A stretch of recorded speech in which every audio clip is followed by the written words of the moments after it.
লক্ষ্মীপুরে বিএনপি নেতার ঘরে তালা লাগিয়ে অগ্নিসংযোগের ঘটনায় 7 বছরের শিশু আয়েশা আক্তারের মর্মান্তিক মৃত্যু হয়েছে। দগ্ধ হয়েছেন তার বাবা, কলেজ ও স্কুল পড়ুয়া 2 বোন। মোহাম্মদ সোহেল রানার রিপোর্ট, জানাচ্ছেন ইশরাত জাহান। ঘরের দরজায় বাইরে থেকে তালা, তারপর পেট্রোল ঢেলে অগ্নিসংযোগ। মুহূর্তেই লেলিহান আগুন গ্রাস করে নেয় পুরো ঘর। ঘুমন্ত অবস্থায় দগ্ধ হয়ে মৃত্যু হয় 2য় শ্রেণীর ছাত্রী আয়েশা আক্তার সাঞ্চুর। আর দগ্ধ শরীরে হাসপাতালের বেডে কাতরাচ্ছে তারই 2 বোন সামিয়া আক্তার বিথি ও সালমা আক্তার স্মৃতি। আগুনে দগ্ধ হয়েছেন তাদের বাবা, স্থানীয় বিএনপি নেতা বেলাল হোসেনও। আমার ঘরে রাতে 12:30টার সময় দুইটা তালা মারে দেয়। ওরা এক সাইডে যে আশ্রয় নিচ্ছে, কিন্তু দুইটা বাইর করতে পারছে।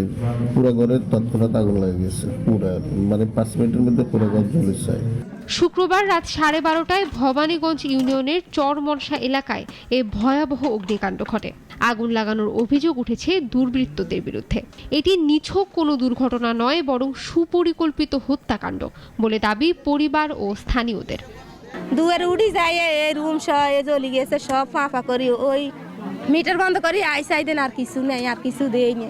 চারপাশে পেট্রোল রেলের দরজা, যে দুই পাশে 2টা দরজা, ওই দরজার মধ্যে তালা মেরে দিয়েছিল যেন ঘর থেকে বেরোতে না পারে। পূর্ব পরিকল্পিত একটা ঘটনা। শিশু আয়েশার মৃত্যুতে ফুঁসে উঠেছে এলাকাবাসী। দুপুরে স্থানীয় 5 স্টার স্কুলের ব্যানারে মানববন্ধন করেন স্থানীয়রা। বেড়া ভাঙ্গি আনতে গেছে, আর বড়টাও হোড়া গেছে, তার খুব বিপজ্জনক। আর ছোটটারও তো আনতে পারে নাই, কইলই গেছে। আমাদের জানমালের নিরাপত্তা এবং বর্তমান যে পরিস্থিতি, আমরা আতঙ্কে আছি। অগ্নিকাণ্ডের ঘটনায় ক্যামেরার সামনে কথা বলতে রাজি হয়নি পুলিশ। মুঠোফোনে ঘটনার সত্যতা নিশ্চিত করে বলছেন তদন্ত চলছে। তবে দোষীদের দ্রুত আইনের আওতায় আনার কথা জানান ইউএনও।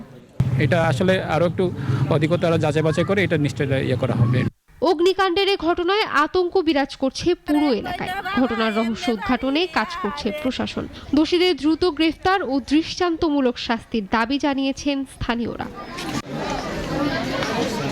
ইশরাত জাহান, নাগরিক।